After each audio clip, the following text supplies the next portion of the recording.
Baik, selamat siang semuanya. Tentunya 5 menit sebelum dimulai acara, untuk kenyamanan kita bersama, perlu diinformasikan kembali kepada kita semua, bahwasanya audio dan video, di mana audio peserta dimintakan diposisikan dalam keadaan off selagi webinar, dan video diposisikan dalam keadaan on. Sekali lagi, kami informasikan bahwa audio diposisikan dalam keadaan off dan video diposisikan dalam keadaan on. Ini semua demi kenyamanan kita bersama dalam mengikuti acara webinar pada siang hari ini. Dan tak lupa juga, para peserta dimintakan tetap dengan pakaian rapi dan sopan. Saya pikir demikian informasi yang perlu disampaikan di dalam webinar ini. Ya, masih ada satu yang perlu disampaikan, yakni di dalam sesi tanya jawab. Para peserta dipersilakan untuk menuliskan pertanyaan dan dikirim ke chat room yang mana nantinya akan diadu oleh moderator di dalam acara sesi tanya jawab. Demikian informasi yang kami sampaikan. Terima kasih.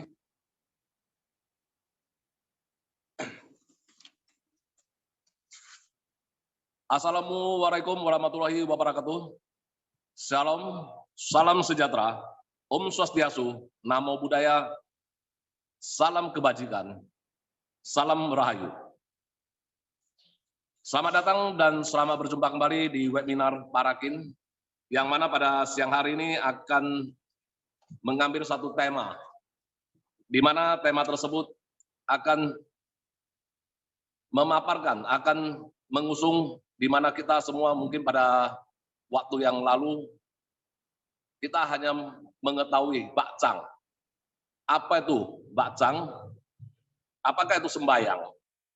Dan akan dipapar oleh narasumber kita yang juga merupakan seorang rohaniawan di Perkumpulan Rohaniawan Agama Konghucu. Beliau juga merupakan seorang penggiat sosial di Sumatera Utara, yang mana beliau merupakan seorang dewan pembina di salah satu yayasan sosial dan budaya.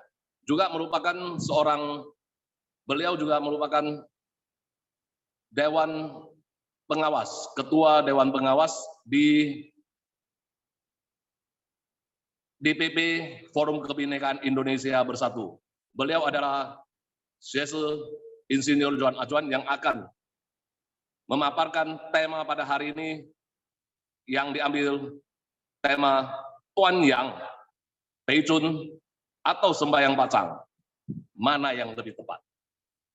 Dan di sini saya melihat luar biasa banyaknya peserta kita pada siang hari ini, di mana saya melihat, kalau boleh saya katakan, mungkin para peserta ini ada yang dari luar pulau, dari Pulau Sumatera, dari Pulau Jawa, mungkin juga dari Pulau Kalimantan dan pulau-pulau lainnya. Terima kasih telah mengikuti webinar kita pada hari ini. Dan di sini saya Raymond Chong, domisili di Medan, yang akan membuka dan menutup webinar ini. Terima kasih. Baik, di sini saya melihat begitu banyak teman-teman kita yang telah mengikuti, tapi saya melihat masih banyak yang posisi videonya masih pada off. Kalau boleh posisi videonya di-on-kan supaya kita bisa saling mengenal, saling ini. Dan di sini saya ingin menyapa teman kita, menyapa beberapa peserta untuk mendapatkan, sambil berbincang-bincang, saya di sini ingin menyapa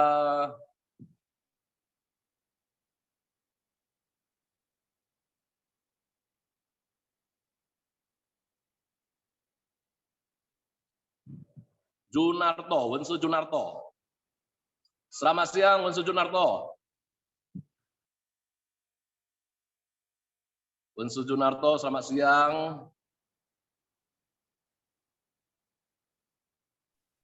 Masih di mute, Wensu.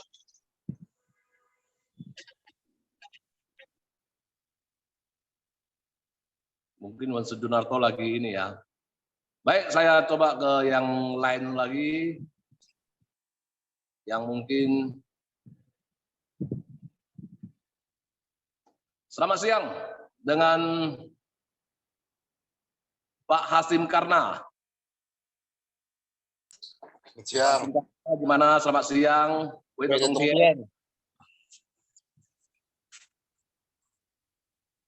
Gimana kabar Pak Hasim? Baik, baik. Nah, di sini saya ingin bertanya sedikit Pak Hasim. Motivasi dari Pak Hasim karena untuk mengikuti webinar kita pada siang hari ini, apa yang menjadi motivasinya Pak Hasim? Kalau boleh ya dijawab sebentar Pak Hasim. Terima kasih. Ya. Mas, saya pengen mengetahui ini festival Tuan Yang ini hanya sebagai tradisi atau ritual keagamaan gitu.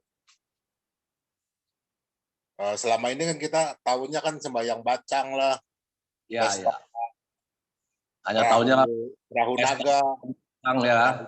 Itu hanya festival budaya atau benar ada di ritual agama gitu. Oke. Itu saya ketahui gitu. Terima kasih. Terima kasih pada Pak Hasim yang telah menjawab apa yang menjadi motivasi. Mungkin kita semua sama.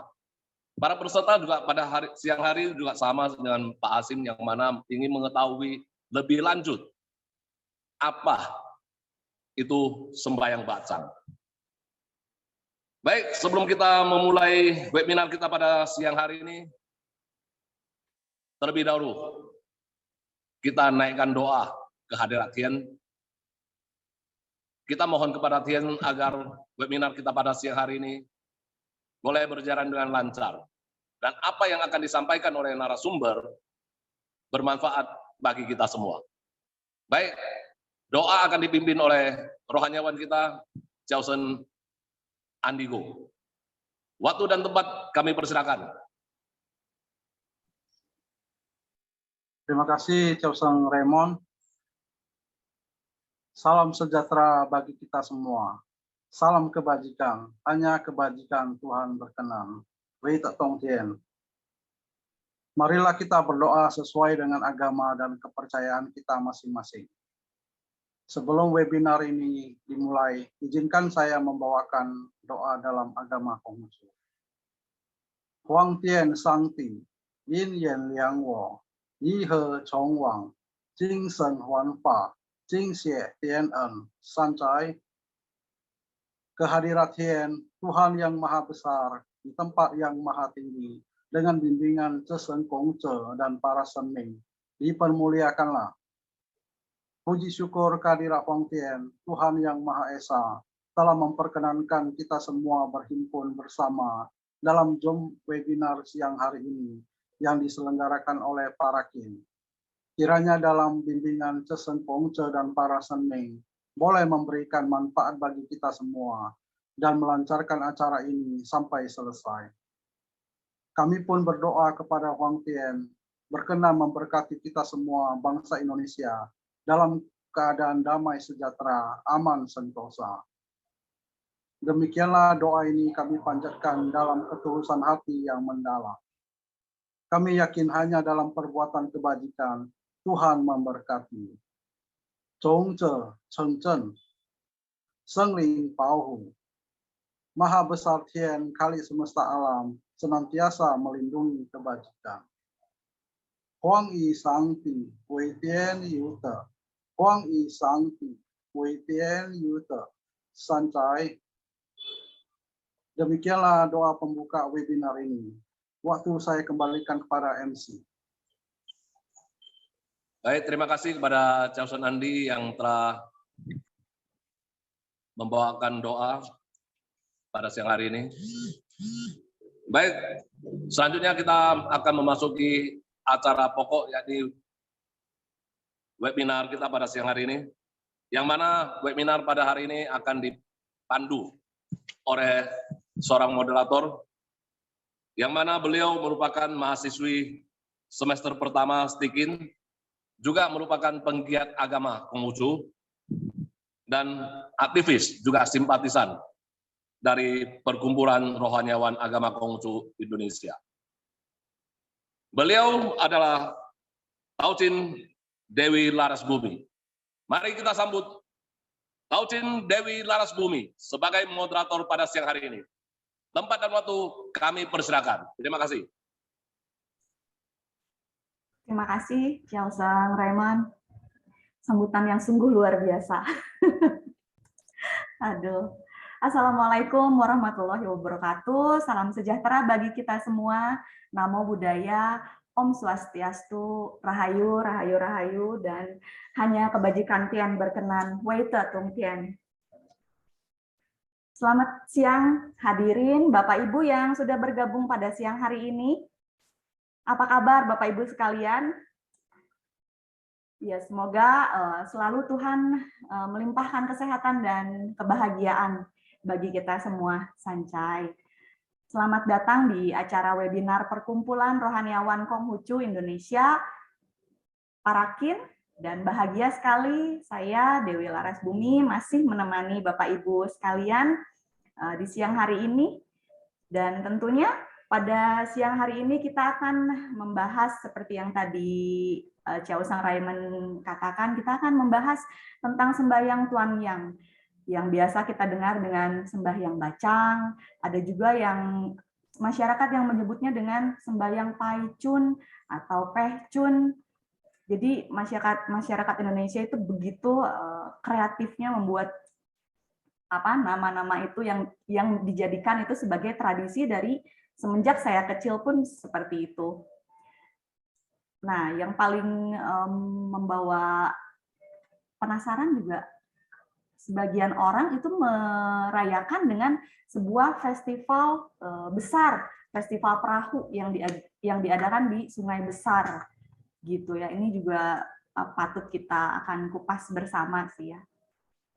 Dan setelah kita nih umat Konghucu merayakan ibadah Tuan yang biasa dikenal dengan sembahyang bacang, tentunya di minggu-minggu kemarin itu kita mungkin disajikan dengan bacang yang ada di rumah. Karena stok bacang itu biasa dipakai untuk sembahyang atau memang sengaja gitu yang membuat bacang setiap tahun dan untuk merayakan ibadah Tuan Yang ini sendiri.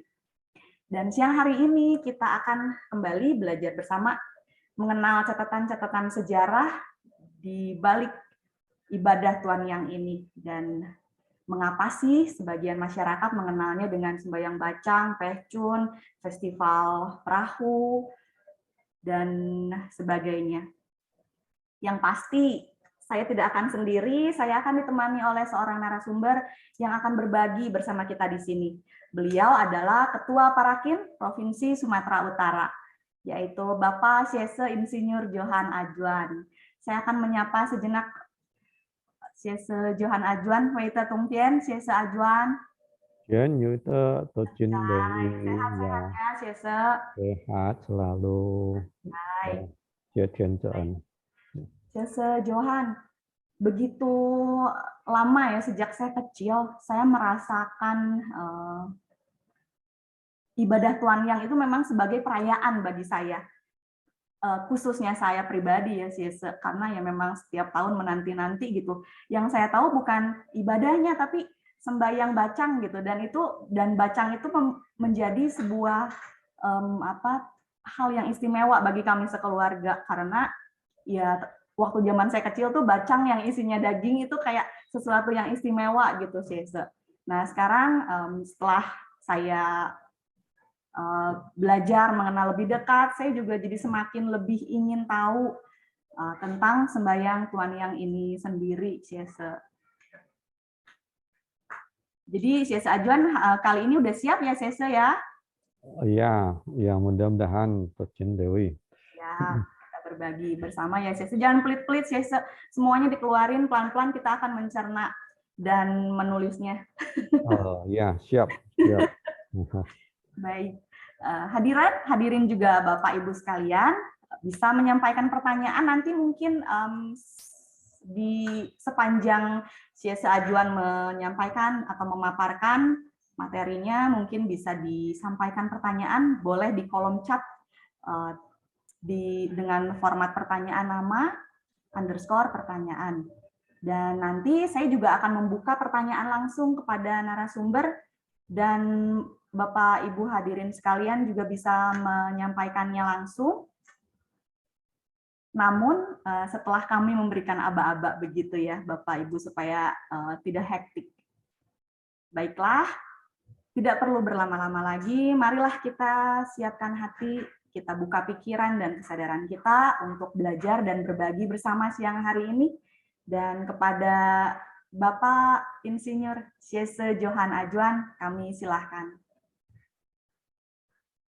Terima kasih Tocin Dewi Larasbumi sebagai moderator pada hari ini, dan Bapak Ibu semuanya yang mengikuti webinar. Salam sejahtera bagi kita semua.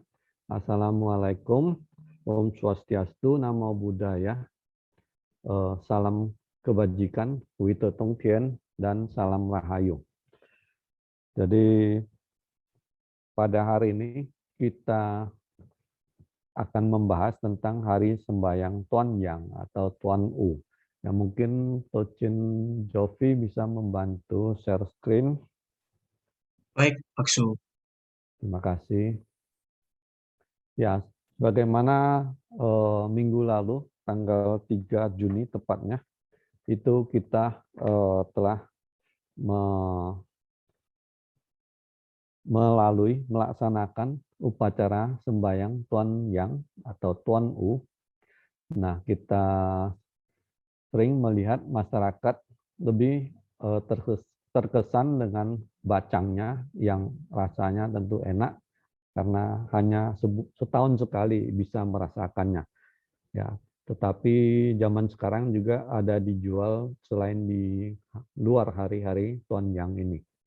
Lalu juga ada, kita lihat adanya lomba perahu naga yang dilakukan di tempat-tempat tertentu. Kalau di Indonesia itu mungkin Pontianak ya, atau beberapa daerah lain. Nah, lalu ada masyarakat Tionghoa khususnya bermandi-mandi di sungai pada saat Tuan Yang ini, Tuan U. Lalu juga ada kebiasaan mempraktekkan menegakkan telur di saat Tuan Yang atau Tuan U ini, tepat di jam 12 siang. Nah, yang sebenarnya intisari daripada hari sembahyang Tuan Yang ini adalah hari ibadahnya, ibadah Tuan Yang yang diselenggarakan pada bulan 5, tanggal 5, Imlek atau Kong Celi.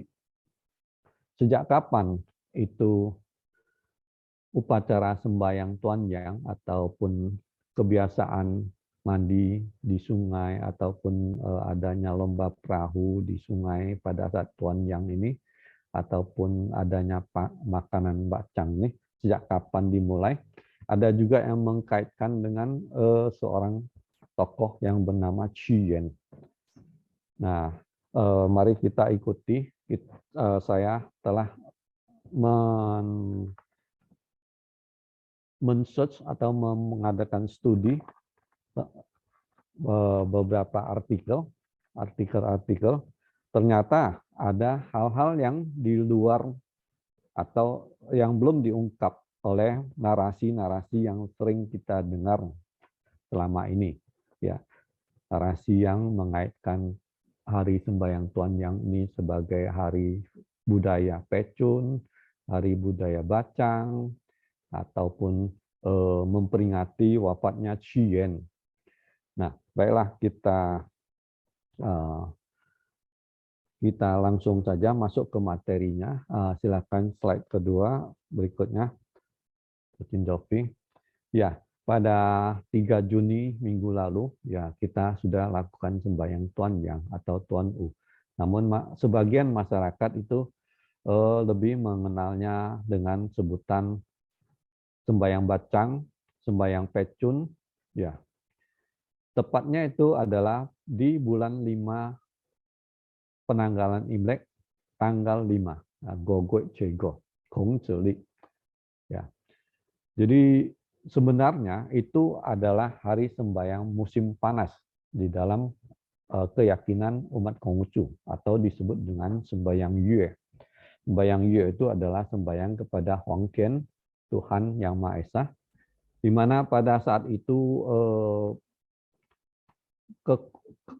Tuhan menunjukkan kekuasaannya kepada umat manusia bahwa di saat itu ada hal-hal istimewa yang terjadi, yaitu bahwa matahari itu tegak lurus pada bumi, sebagaimana sebutan untuk Tuan Yang. Tuan itu artinya tegak lurus, Yang matahari. Atau juga Tuan U. Tuan U itu Tuan tegak lurus, matahari tegak lurus, dan U itu adalah hari pas di jam 11 sampai jam 13 tengah hari. Di saat itu ada hal yang sangat luar biasa terjadi, itu gravitasi ataupun daya tarik matahari dengan bumi itu sangat kuat, sehingga telur itu dapat diberdirikan. Kemudian juga bahkan tadi terlihat di foto sebelumnya itu lembaran uang yang masih baru itu bisa tegak di atas lantai yang rata, jarum juga ya, dan berbagai hal lainnya nanti akan kita jelaskan berikutnya. Nah, lalu asal mulanya sembahyang pecun ya, itu sebetulnya berasal dari huruf Mandarin yaitu Pa Chuan. Pa itu mendayung atau memukul-mukulkan dayung itu ke atas air. Chuan adalah perahu. Atau juga ada yang mengatakan Pai Chuan, yaitu ada 100 perahu yang sedang didayung oleh para nelayan di sungai-sungai pas di hari sembahyang Tuan Yang ini. Ya, kemudian juga ada bacang ya. Slide berikutnya.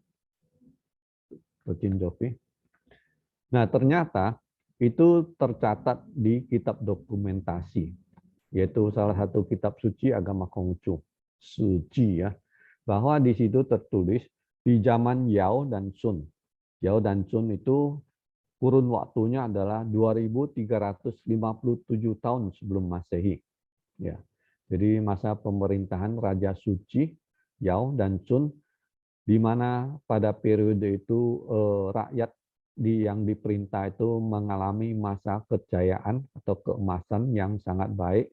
Ya, semua masyarakat itu rakyatnya mendapatkan kesejahteraan yang tinggi, keamanan yang baik, dan negaranya sangat stabil. Dan kebudayaannya juga maju. Nah, ternyata di saat Yao dan Sun itu ya 2357 tahun sebelum Masehi, artinya 2357 tahun sebelum Yesus lahir. Itu sudah ada ahli astronomi sebagai pejabat khusus dari pemerintahan Yao dan Sun itu yang mencatat, mengamati pergerakan benda-benda di langit dan pengaruhnya kepada kehidupan manusia, yaitu peredaran bulan, bintang, dan sebagainya. Ternyata di situ sudah dirumuskan adanya 4 musim dalam 1 tahun, yaitu musim semi, musim panas, musim rontok, dan musim salju. Cara pengamatan yang dilakukan saat itu ternyata sudah ada alat astronomi. Jadi di zaman 2300 tahun sebelum Masehi sudah diciptakan astronomi dari batu giok atau batu jade ya, yang disebut dengan Xian Ji Yi Heng, ya, Tian Wen Yi Ji. Tian Wen adalah astronomi, Yi Ji alat. Jadi alat tersebut diberi nama Xian Ji, yang cara kerjanya adalah dengan keseimbangan, dan dia itu sangat peka terhadap gaya-gaya yang terjadi akibat peredaran bintang tersebut. Jadi di zaman Yao dan Sun itu setiap musim ada hari persembahyangannya kepada Huang Tian. Jadi setiap musim semi ada persembahyangannya, musim panas juga ada, musim rontok juga ada, musim salju juga ada. Ya, slide berikutnya, Tocin Jovi. Nah, di musim semi ada ditetapkan hari sembahyangnya, yaitu disebut hari sembahyang Che, sembahyang kepada Tuhan atau Huang Tian. Dilaksanakan pada pergantian tahun musim semi, yaitu CP, tanggal 8 tengah malam menjelang tanggal 9 bulan 1 Hongzheli atau Imlek. Itu masyarakat sekarang umat Konghucu mengenalnya sebagai Pai Ti Kong atau Jing Tian Kong, yaitu sembahyang kepada Tuhan Yang Maha Esa, yang biasanya di kaki meja sembahyang diikatkan sepasang tebu yang masih utuh, ya, ada daun-daunnya dan batangnya, bahkan berikut akarnya. Nah, jadi perlu Tocin semua mengetahui bahwa di zaman ini, yaitu 2357 tahun sebelum Masehi, di sini belum dikenal penanggalan Imlek. Sehingga yang kita kenal sebagai CP atau Cikau ini, Pai Ti Kong ini, Jing Tian Kong ini sudah dilaksanakan di 2357 tahun sebelum Masehi, kira-kira 2000 tahun sebelum Nabi Kongzhi lahir, yaitu 1800 tahun sebelum Nabi Kongzhi lahir. Kita ketahui bahwa penanggalan Imlek itu awalnya berasal dari dinasti Xia. Ya, dinasti Xia ini masih kira-kira beberapa ratus tahun setelah zamannya Yao dan Sun ini. Jadi meskipun ditetapkan di tanggal ini, tanggal 8 bulan 1 Imlek itu sebagai hari sembahyang Pai Ti Kong, Jing Tian Kong di musim semi, itu penetapan tanggalnya itu setelah dicocokkan kemudian itu dengan penanggalan Imlek dinasti Xia beberapa ratus tahun kemudian. Berikutnya, next. Jinjoki. Jadi bahwa sebelum ada dikenal dengan penanggalan Imlek itu, penetapan sembahyang Jing Tian Kong itu sudah ditetapkan oleh Raja Yao dan Sun. Berikutnya adalah hari sembahyang di musim panas. Musim panas itu berkisar di antara bulan 4, 5, 6 penanggalan Imlek. Ya. Itu disebut sembahyang Yue atau sembahyang kepada Tuhan pas di tanggal 5 bulan 5 Imlek. Dikenal dengan Gogwe Chego, yaitu yang kita sebut tadi sebagai Tuan Ujie atau Tuan Yang, sembahyang hari Tuan Yang. Jadi di saat sembahyang hari Tuan Yang ini, tanggal 5 bulan 5 Imlek, pas tepat di jam 12 siang itu gaya tarik bumi itu sangat kuat dengan matahari, dapat dibuktikan dengan butiran telur yang dapat ditegakkan di atas lantai rata, bahkan jarum, ya, jarum pentul, lembaran kertas juga dapat ditegakkan. Bahkan ada foto yang lain itu mentimun juga dapat ditegakkan di atas lantai yang rata. Pada hari ini sungguh banyak hal-hal luar biasa di mana air sungai juga air sumur ya. Pada jam 12 itu saya pengalaman waktu masa kecil itu mandi di sungai pada hari Tuan Yang ini. Tiba-tiba di jam 12 siang itu saya mengamatinya ya. Itu air di sungai itu tiba-tiba berubah menjadi lebih dingin, lebih sejuk dibanding beberapa menit sebelumnya. Namun itu hanya bertahan selama beberapa menit ya. Kemudian setelah itu normal kembali. Nah, para tabib-tabib juga percaya bahwa air yang diambil di sungai ataupun di sumur pada jam 12 siang itu sangat baik khasiatnya untuk dijadikan ramuan obat. Bahkan ada yang percaya dengan mengisi air di botol kaca yang warnanya tembus pandang ya, itu lalu dijemur di bawah sinar matahari pada jam 12 siang, kemudian air itu juga sangat berkhasiat untuk kesehatan.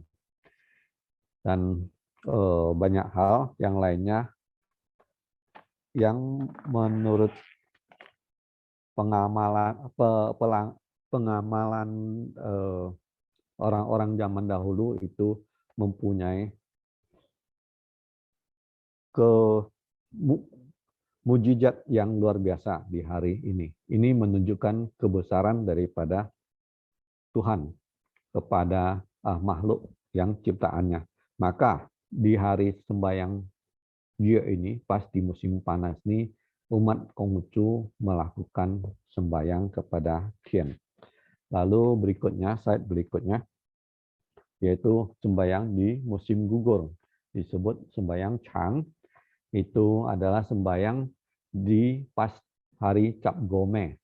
Orang mengenalnya hari Cap Gome, bulan 8, tanggal 15 Gong Celi atau Imlek, atau disebut juga Chong Chiu Jie, di mana kue khas pada saat itu adalah Chong Chiu ya, atau kue bulan.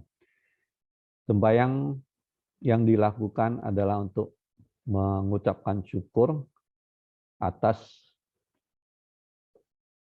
keharmonisan antara langit, bumi, dan manusia, sehingga manusia atau umat berdoa di saat itu sebagai doa pengharapan terhadap penyatuan langit, bumi, dan manusia, di mana malam hari di bulan 8 tanggal 15 atau Tiongchu ini merupakan hari atau malam yang sangat baik, sangat sempurna, dan juga merupakan hari saat-saat di mana para petani melakukan panen raya.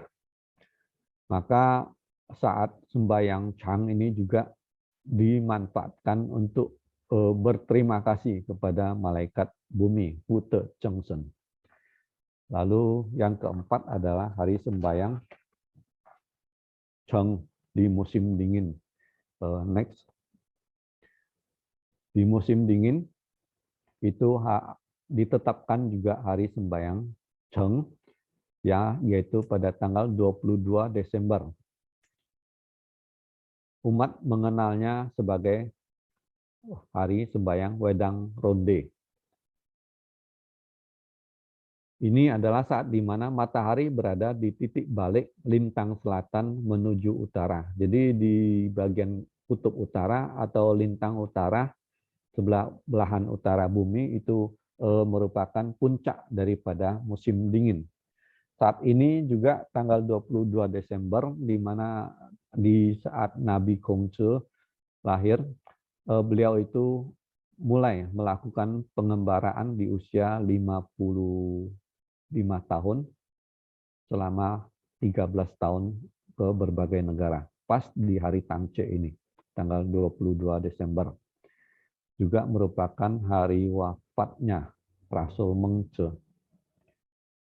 Jadi para peserta webinar yang kami hormati, kita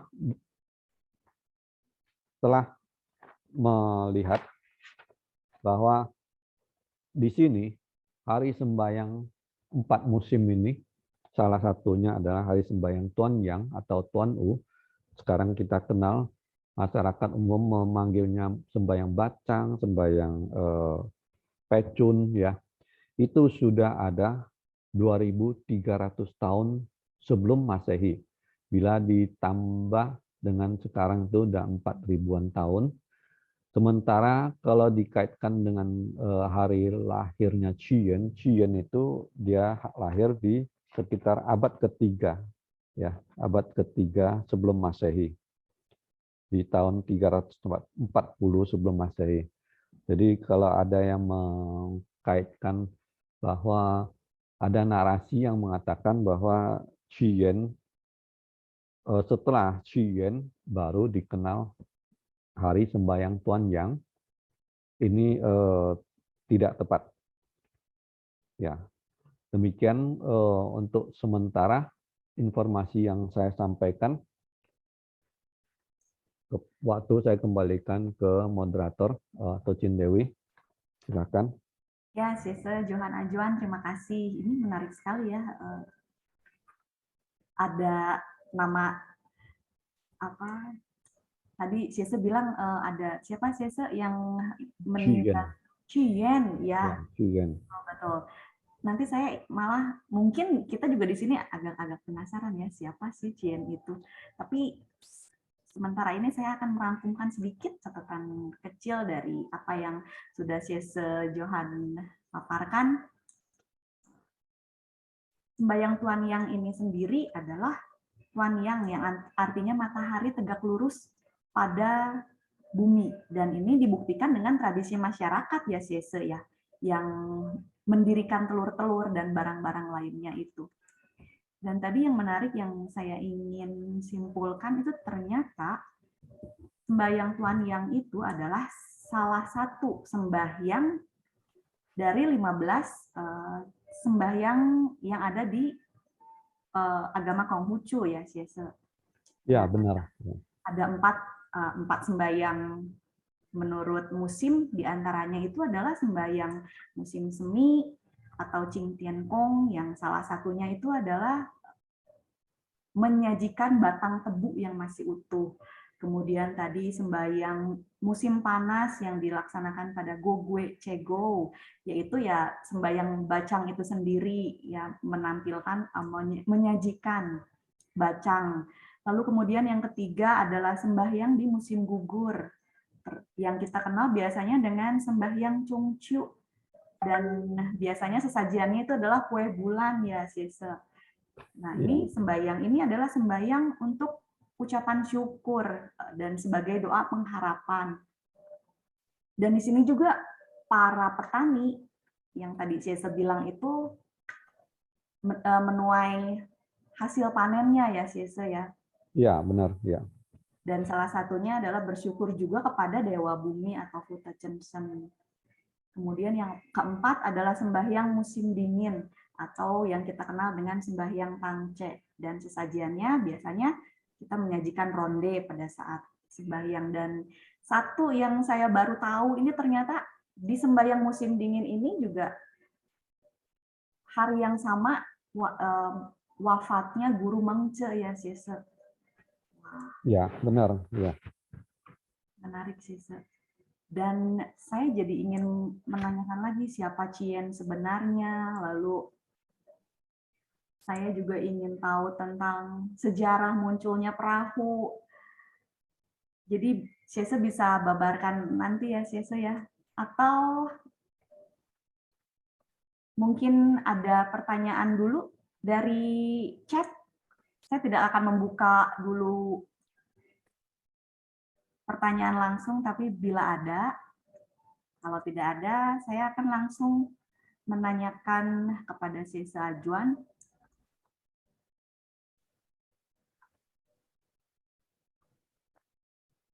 Karena sebagian besar masyarakat awam di Sese mengenalnya dengan istilah-istilah perayaan ibadah Tuan Yang ini dengan Tuan Yang, dengan sembahyang bacang, sembahyang pecun, paicun. Nah, dari sisi agama Konghucu sendiri bagaimana menurut Syesa Ajuan? Baik, terima kasih Cin Dewi. Ya, saya akan melanjutkan pemaparan daripada Tuan Yang ini, hari sembahyang Tuan Yang ini. Mungkin Cin Jovi bisa membantu menampilkan slide-nya.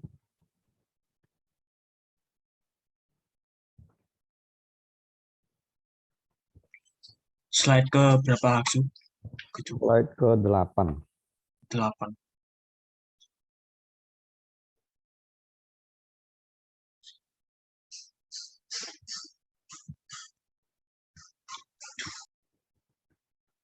Jadi memang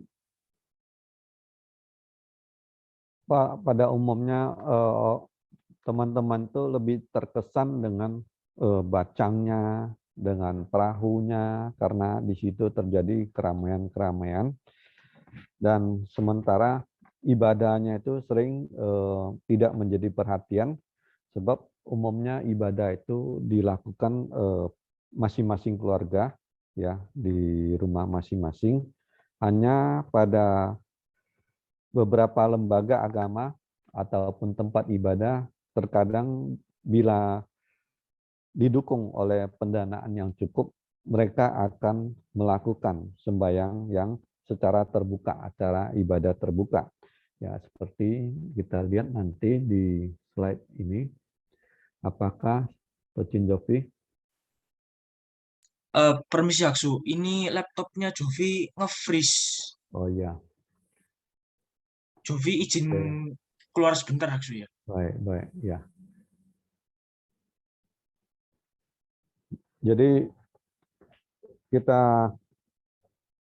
kalau kita cermat, kita melihat itu di beberapa daerah, seperti yang saya lihat pada tanggal 3 Juni yang baru lalu itu, di pantai kota Ternate, itu ada upacara sembahyang Tuan Yang di tepi pantai dengan menyajikan sesajian berupa bacang, kue-kuean, ya, buah-buahan, dan menghadap ke laut. Juga ada beberapa daerah kota juga demikian melakukannya. Nah, waktu sembahyangnya itu adalah dilakukan pada hari Use, yaitu hari tengah hari, jam 11 sampai jam 1 siang. Itu sebagaimana sudah saya sampaikan di depan bahwa nama hari sembahyang ini bagi umat Konghucu yang benar, yang tepat adalah Tuan Yang ataupun Tuan U. Ya. Tuan artinya matahari tegak lurus, Yang itu matahari, jadi tegak lurus terhadap bumi. Dan Tuan U itu, U adalah tengah hari, berarti pas di tengah hari, matahari posisinya itu tepat tegak lurus dengan bumi. Nah, ada berbagai narasi yang sering muncul menjelang hari sembahyang Tuan Yang ini, yang bahwa disebut dengan sembahyang bacang atau sembahyang pecun, atau hari pecun ataupun hari bacang. Jadi sembahyangnya itu malah kadang dihilangkan, jadi lebih ditonjolkan budayanya. Lalu ada juga yang narasi yang mengatakan bahwa hari sembahyang pecun ini, Tuan Yang ini, baru dikenal setelah seorang tokoh bernama Chien itu hidup di zaman Chun Chiu, menceburkan diri ke sungai.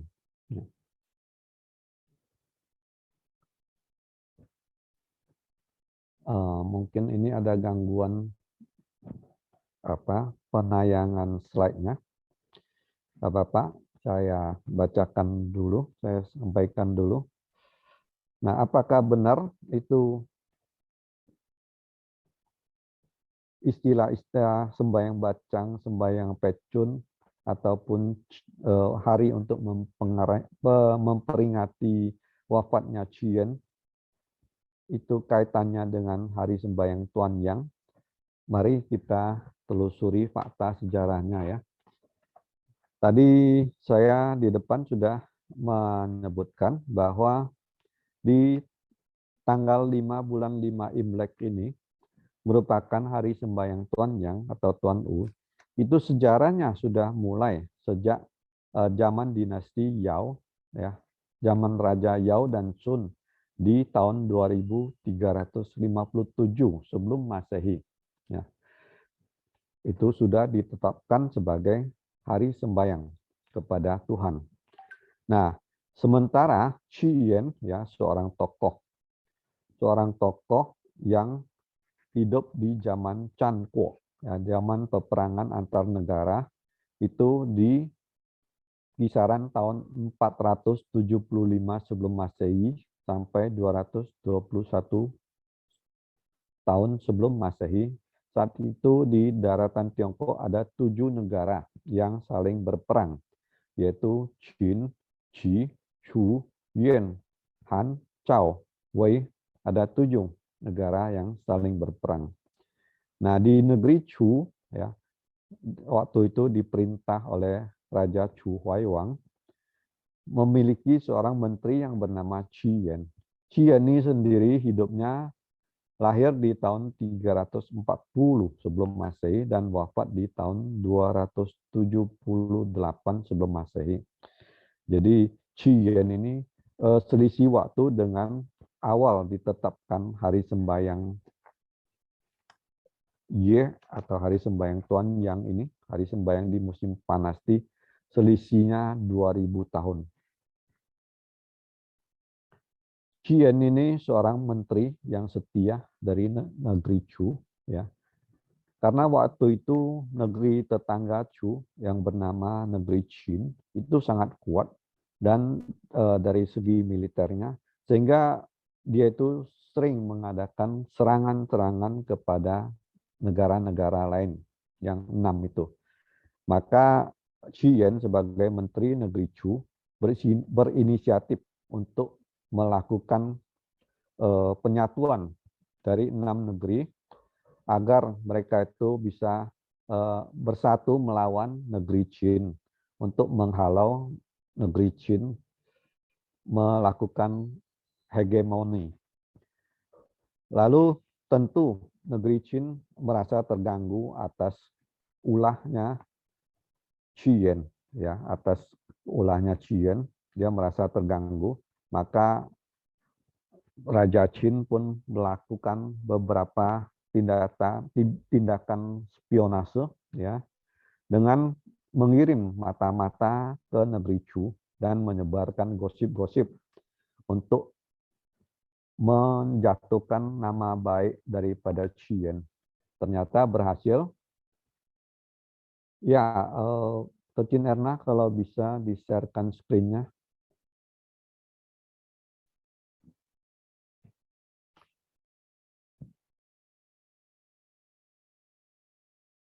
Sudah ter-share belum, Syese? Mohon maaf.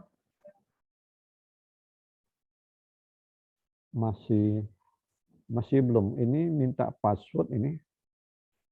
Passwordnya siapa sih ya? Oh, password aku ya, Syese. Ini saya sedang mencoba untuk men-share screen PPT, Syese. Apa sudah masuk? Oh iya, sudah masuk. Baik. Sudah masuk. Ya. Ya, jadi baik. Teman-teman, kita ulangi secara singkat. Ya, bisa dilihat di layar bahwa di zaman Chan Kuo, ya, di tahun 475 sebelum Masehi sampai tahun 221 sebelum Masehi. Tadi sudah benar di ya slide 10 benar ya. Bisa diperbesar mungkin Cacin Dewi.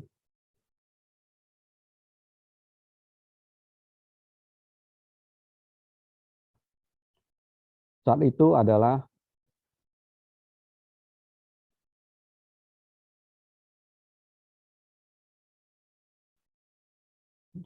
adalah zaman Chan Kuo. Jadi akhir daripada zaman dinasti Zhou.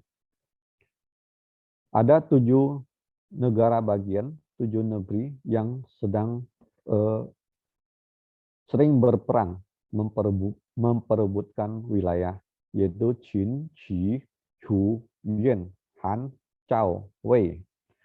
Nah, di antara 7 negara itu yang paling kuat adalah negeri Qin.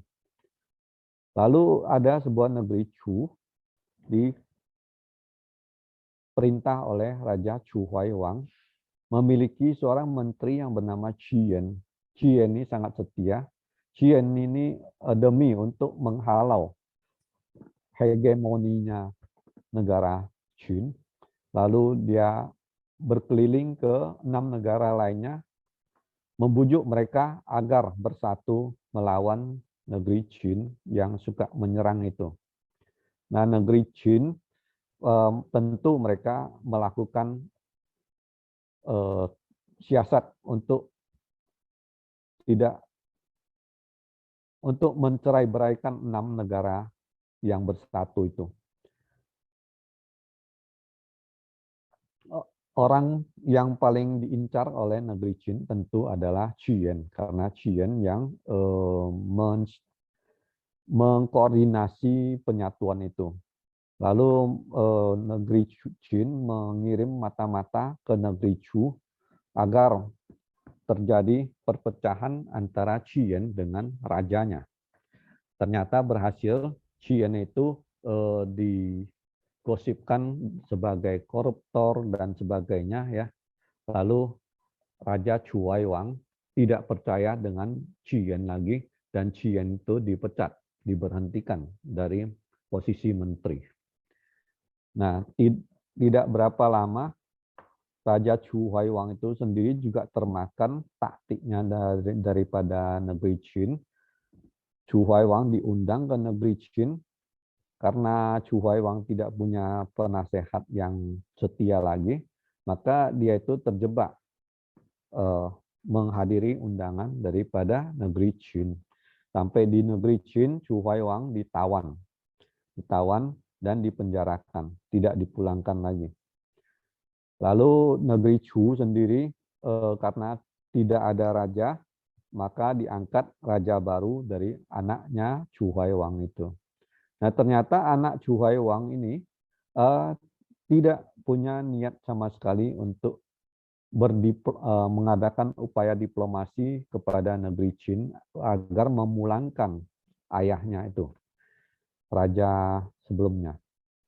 Sampai terakhir Chu Huaiwang mati atau wafat di negeri Qin karena sakit, ya. Mendengar berita itu, Qian yang saat itu tinggal di pengasingan di dekat Sungai Milo, berbaur dengan para nelayan, ya. Dia itu kemudian sedih, lalu mendengar lagi berita bahwa ternyata negeri Qin sudah berhasil menaklukkan raja baru itu.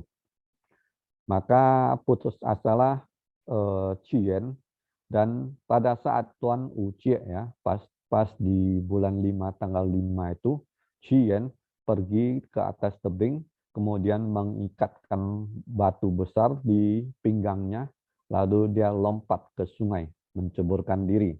Ya, istilah lainnya itu membunuh diri.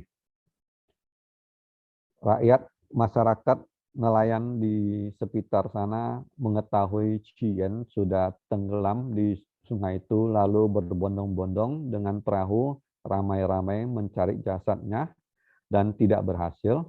Lalu ada yang berinisiatif supaya Qian itu jasadnya utuh, maka mereka melemparkan makanan-makanan ke sungai agar ikan-ikan di sungai itu tidak memakan jasadnya Qian.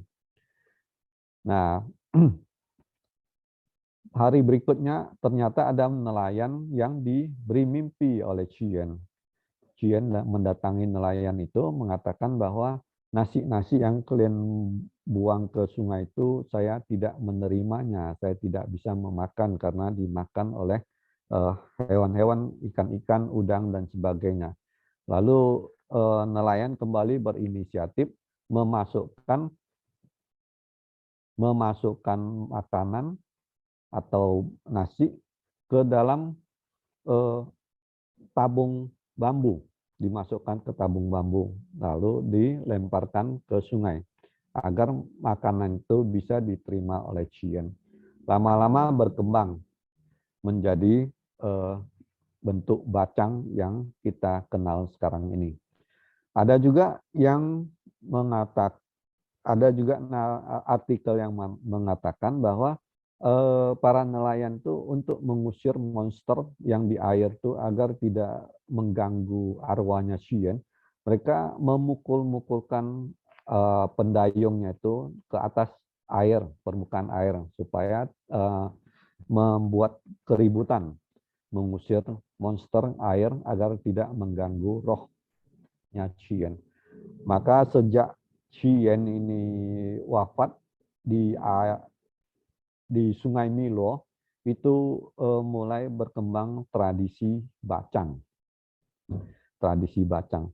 Sedangkan mengenai perahu naga itu ataupun banyak perahu atau pecun itu mempunyai cerita lain. Ternyata setelah saya search di beberapa artikel, bukan awalnya Cien tenggelam di sungai itu baru lahir tradisi perahu naga. Bukan, sama sekali bukan seperti itu. Namun kalau tradisi bacang memang belum ada artikel lain yang mengatakan ada tradisi bacang di zaman-zaman sebelumnya Cien. Jadi tradisi bacang itu memang lahir atau muncul setelah Cien meninggal di Sungai Milo itu. Nah, berikutnya mari kita simak makna-makna yang terkandung daripada tradisi tersebut. Pertama, saya ingin mengangkat dengan bacang. Bacang itu atau Mandarinnya disebut Chongce.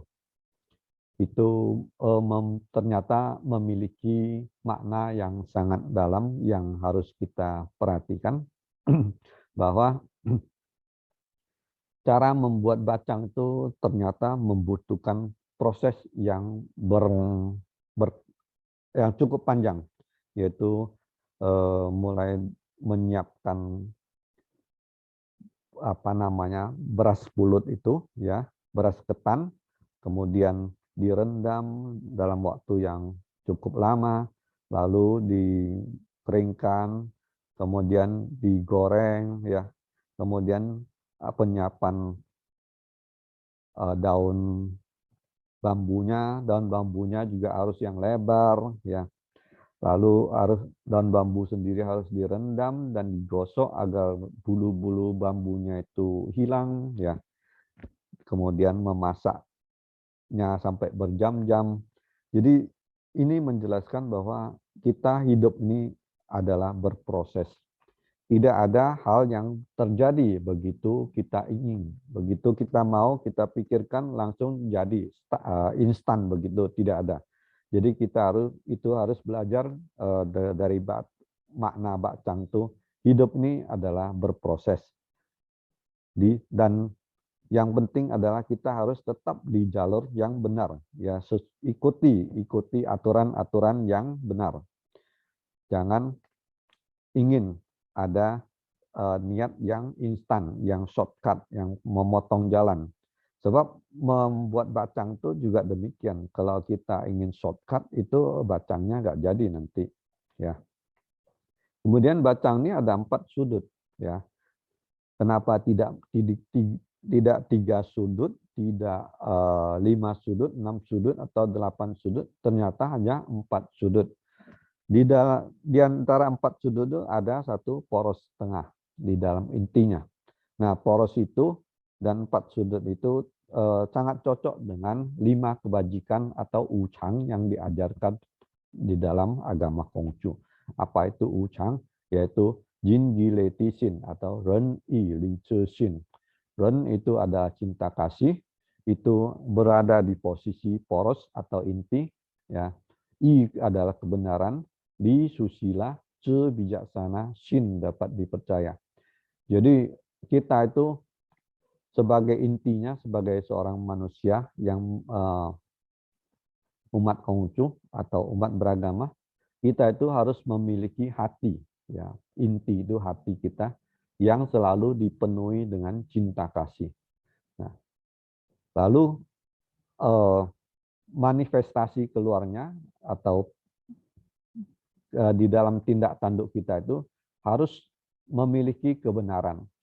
Kemudian juga harus punya sopan santun, susila, tata krama.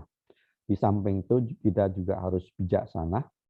Lalu dari yang kita jalankan kebenaran, susila, bijaksana, maka kita akan menjadi orang yang dapat dipercaya. Dengan kita mengamalkan 5 kebajikan ini, ucang ini, dapat dipastikan bahwa hidup kita akan damai, tentram, dan selalu diberkati oleh Tuhan. Nah, makna lain daripada bacang, ya, slide berikutnya. Bahwa bacang itu kenapa dibungkus dengan daun bambu? Kenapa bukan dengan daun pisang ataupun daun yang lainnya? Dan sampai sekarang itu tidak tergantikan, tidak digantikan dengan daun pisang ataupun dengan cetakan plastik, tidak. Karena ingin mempertahankan makna daripada bacang ini. Bacang ini dibungkus dengan daun bambu, ya, karena bambu itu memiliki sifat yang sangat luar biasa. Pertama, bambu itu lurus, ya, tumbuhnya lurus. Nggak ada bambu yang tumbuhnya bengkok-bengkok atau bercabang. Jadi kita sebagai manusia itu harus memiliki hati yang lurus, jangan curang, ya. Jadi hati kita lurus, jangan berpikiran yang curang, yang jahat, yang tidak baik. Dengan hati yang lurus, maka perkataan kita juga lurus, ya, ucapan kita lurus, tindakan kita pun lurus, maka kita akan diterima di mana-mana sebagai seorang saudara. Jadi kita tidak usah menipu-nipu, ya. Lalu bambu itu tumbuhnya memiliki ruas-ruas, ya, banyak sekali ruasnya. Itu artinya bahwa sebagai manusia kita dari kecil sampai dewasa, ya, dari tidak tahu sampai menjadi tahu, itu melalui tahapan-tahapan belajar. Kalau anak-anak kita mulai belajar TK, kemudian SD kelas 1, 2, 3, 4, sampai SMP, sampai SMA, masuk perguruan tinggi, dan seterusnya. Jadi kita harus melalui berjenjang-jenjang. Jangan sekali ingin melompat melampaui tahapan yang seharusnya kita lalui, itu akan menimbulkan akibat-akibat yang tidak baik. Lalu yang ketiga itu bambu itu sangat kuat dan ulet. Ya, kita tahu bahwa bambu itu meskipun di dalamnya kosong, tetapi dia itu sangat kuat. Ya, dipakai untuk jembatan, dipakai untuk membangun rumah, dan sangat banyak kegunaan lainnya. Bahkan bambu itu hidup di tepi sungai, biarpun sering dilanda banjir, bambu itu tetap kuat, tidak tumbang terbawa banjir. Itulah keuletan bambu yang harus kita pelajari, kita ikuti, kita teladani. Nah, jadi makna daripada bacang ini demikian dalam. Jadi jangan hanya kita tahu menikmati rasa enaknya bacang, tetapi kita tidak memperhatikan makna yang terkandungnya daripada bacang itu. Jadi nenek moyang kita di zaman dahulu itu segala sesuatu itu ternyata mereka lakukan dengan sepenuh hati, sehingga mewariskan warisan yang mendidik kita semua. Lalu tentang perahu naga.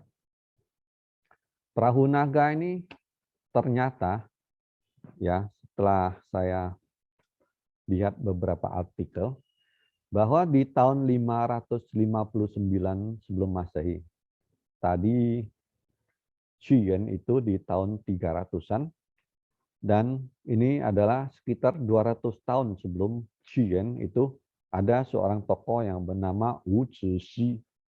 Wu Zixi ini adalah menterinya negeri Wu. Menteri negeri Wu. Ini ceritanya cukup menarik ya. Mungkin ada waktu ya, Tocin Dewi. Wu Zixi ini dia itu tadinya adalah penduduk negeri Chu. Orang tuanya Wu Zixi ini juga menterinya negeri Chu ya. Tetapi orang tuanya itu mendapat fitnah, kemudian Raja Chu menghukum mati satu keluarga daripada Wu Zixi ini. Wu Zixi berhasil melarikan diri. Dia pergi ke negeri Wu. Di negeri Wu, dia diterima oleh rajanya dan diangkat menjadi menteri. Suatu ketika, Wu Zixi ini berhasil bersama-sama dengan Sun Wu atau yang kita kenal sebagai Jenderal Sun, yang kita tahu bahwa siasat perang Sun itu sangat kita kenal ya, apa namanya itu, Sun Ce Ping Fa ya. Jadi siasat perang Sun itu kita wariskan sampai sekarang ini, bahkan sekarang banyak tulisan-tulisan tentang siasat perang Sun Wu yang diterapkan di dalam manajemen. Nah, ternyata Sun Wu itu hidup satu zaman dengan Wu Zixi. Mereka berhasil menginvasi atau menyerang negeri Chu. Setelah negeri Chu itu diserang, lalu raja yang dahulu yang menghukum mati ayahnya Wu Zixi itu, ternyata rajanya sudah wafat. Wu Zixi karena dendamnya dengan raja tersebut, dia setelah masuk ke negeri Chu itu, lalu membongkar makamnya daripada Raja Chu yang menghukum mati ayahnya Wu Zixi. Dibongkar mayatnya, dikeluarkan, dan dicambuk dengan cambuk beberapa kali oleh Wu Zixi sampai dihentikan oleh teman-teman yang lain. Nah, demikian bencinya dia kepada raja negeri Chu yang pernah menghukum mati ayahnya itu. Nah, setelah itu lalu Wu Zixi ini berhasil membuat negeri Wu ini menjadi besar. Lalu suatu ketika ternyata orang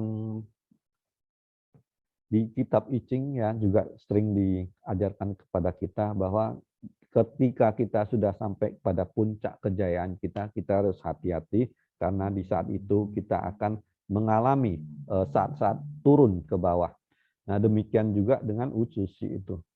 Di saat puncak-puncaknya dia itu difitnah oleh kawan-kawannya ya, sesama menteri, lalu dia itu ditangkap. Karena Wu Zixi ini sering memberi nasihat-nasihat kepada rajanya, raja negeri Wu, tetapi tidak diindahkan sampai Raja Wu ini yang bernama Raja Wu Cai ya, menganggap dia itu cerewet dan sangat mengganggu, lalu dibunuh.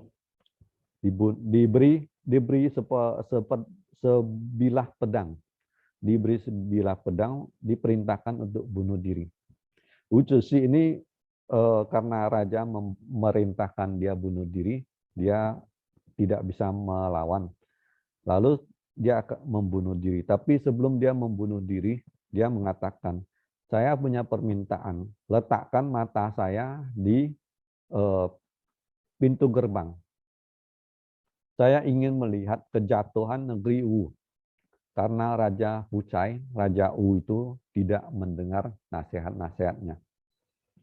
Nah, benar saja setelah meninggal Wu Zexi, Raja Fucai dalam teknik berperangnya itu ngawur ya, dan dia itu dikalahkan dan hancur negerinya. Wu Zexi ini sewaktu diperintahkan bunuh diri, lalu mayatnya itu ditenggelamkan di Sungai Cientang, ya, Cientang, Sungai Cientang. Nah, masyarakat yang mencintainya waktu itu mengerahkan banyak perahu ke sungai tersebut untuk mencari jenazahnya. Nah, jadi di 200 tahun sebelum Masehi, sebelum Qiyuan itu ternyata sudah ada tradisi mengerahkan banyak perahu di sungai. Saat itu adalah mencari jenazah Wu Zexi. Dan ini berulang setiap tahunnya. Setiap tahunnya menjadi sebuah festival perahu. Waktu itu seharusnya belum ada perahu naga karena naga itu tidak boleh naga merupakan simbol daripada raja, tidak boleh dipergunakan oleh masyarakat umum atau rakyat. Jadi seharusnya waktu itu hanyalah perahu-perahu nelayan. Kemudian ada cerita lain lagi tentang budaya perahu naga, yaitu ada seorang gadis bernama Chao Er. Ini hidupnya di zaman dinasti Han ya. Dia lahir di tahun 130 Masehi sampai 143 Masehi. Wanita atau gadis bernama Chao ini dikenal sebagai gadis yang berbakti di zaman dinasti Han Timur. Ayahnya Chao ini suatu hari di Tuan Ucie, pas di Tuan Ucie ini, pas di tanggal 5 bulan 5. Pergi ke sungai mengadakan upacara sembahyang untuk mengenang Wu Zexi yang tadi saya sebutkan itu. Jadi rupanya di saat waktu itu ada perayaan tahunan mengenang wafatnya Wu Zexi.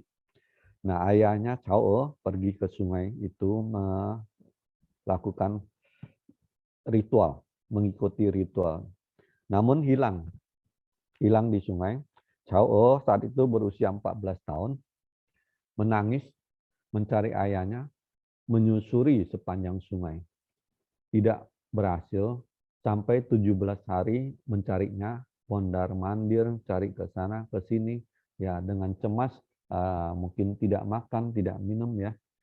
Lalu setelah 17 hari pencarian, Chao memutuskan menyelam ke sungai mencari ayahnya. Setelah menyelam, tidak muncul lagi. 5 hari kemudian, Chao muncul ke permukaan sungai sambil memeluk ayahnya. Maka masyarakat tersentuh hatinya dan menjadikan hari itu sebagai di tahun berikutnya mereka menggerakkan perahu untuk memperingati ke perilaku berbaktinya Chao terhadap ayahnya. Jadi ini perahu-perahuan juga muncul di masa ini. Lalu ada cerita lain lagi yang lebih awal daripada dua cerita tadinya. Bahwa nenek moyang Tionghoa, yaitu Fuxi, ya, di tahun 2953 sebelum Masehi, Niwa juga demikian, 2953 sebelum Masehi, ya, jadi kira-kira 3000 tahun atau 2700 tahun sebelum Qiyuan ya. Juga Huangti ya, 2600 tahun sebelum Masehi. Itu mereka dikenal sebagai suku naga. Maka pada zaman dahulu setiap hari Tuan U ya sudah diadakan sembahyang besar dengan kepada naga, diadakan juga arak-arakan perahu naga. Nah, di saat itu karena raja yang mengadakan sembahyang, tentu mereka boleh membuat bentuk-bentuk perahu naga. Lalu ada juga suku Wuye atau suku Paye yang sejak zaman dahulu, jauh sebelum Qian, juga telah melaksanakan budaya perahu naga sebagai upacara ibadah sembahyang kepada naga yang merupakan pelindung bagi suku mereka. Ya, demikian para tocin semuanya, para peserta webinar, Bapak Ibu sekaliannya, bahwa telah kita paparkan asal-usul bacang dan asal-usul perahu naga maupun siapa itu tokoh Qian dan sejak kapan hari sembahyang Tuan U atau Tuan Yang itu diadakan. Mungkin teman-teman ingin melakukan diskusi, silakan. Waktu saya kembalikan ke moderator, Tocin Dewi. Ya, baik, Sese Johan Ajuan. Terima kasih pemaparannya. Banyak cerita-cerita di balik perayaan Tuan Yang ini sendiri ya, Sese. Wah, banyak cerita-cerita yang baru kami ketahui juga. Dan sejujurnya saya yang baru mengetahui. Dan menarik sekali. Dan yang paling ingin saya tekankan di sini, mungkin saya ingin mengulang tentang makna dari bacang itu sendiri. Yang menurut saya menarik karena bacang sendiri itu dipercaya mengandung arti dan harapan baik yang disimbolkan dari 4 sudut bacang itu sendiri. Dan yang dimulai dari sudut yang pertama diharapkan agar kita saling mencintai satu sama lain. Sudut kedua berarti doa yang baik juga mungkin ya agar keluarga dalam keadaan damai dan sejahtera dan sehat gitu ya Iya, benar. Ya, artinya rezeki atau berkah yang akan datang dengan lancar. Dan terakhir, sudut keempat, mengandung harapan-harapan agar usaha, karir yang dijalankan juga sukses. Dan terlepas dari banyak penyebutan nama dalam ibadah Tuan yang lekat terbiasa memanggil dengan sembahyang bacang, pecun, paicun, dikaitkan dengan festival mendayung perahu, ya memang banyak sekali yang akhirnya kita sudah mengetahui bahwa memang ternyata ibadah Tuan Yang ini sudah ada jauh sebelum cerita Qian itu ya sendiri ya Sis. Iya, benar. Mungkin kali ini sekarang saya akan membuka pertanyaan dari para audiens kalian. Sebelum saya membuka pertanyaan langsung, mungkin saya akan membacakan satu pertanyaan dari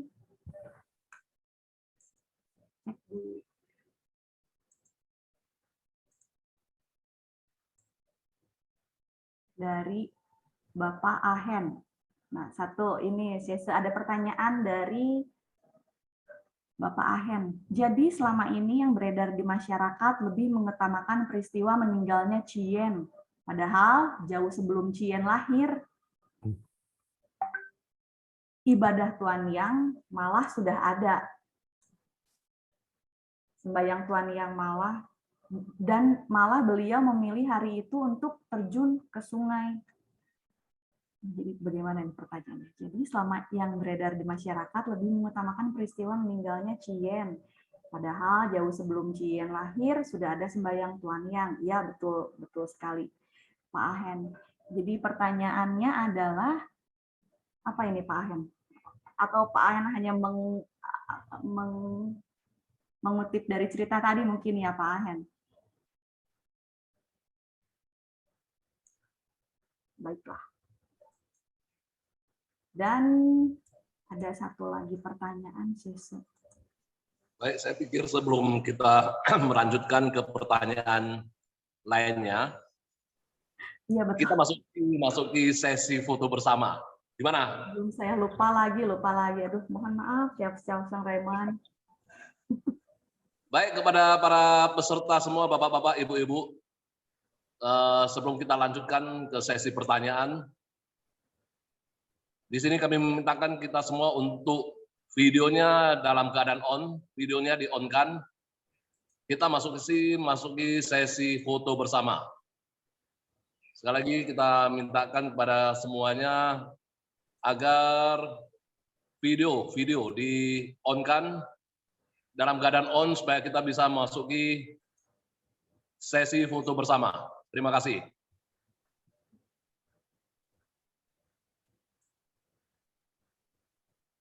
Sekali lagi, kita mintakan kepada para peserta semua, Bapak-Bapak, Ibu semuanya, peserta webinar kita pada siang hari ini, untuk bisa videonya boleh di-on-kan, video boleh di-on-kan untuk memasuki sesi foto bersama.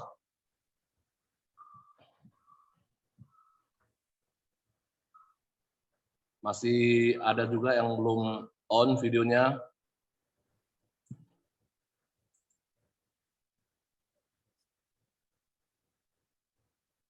Baik, Bu Dedi, silakan.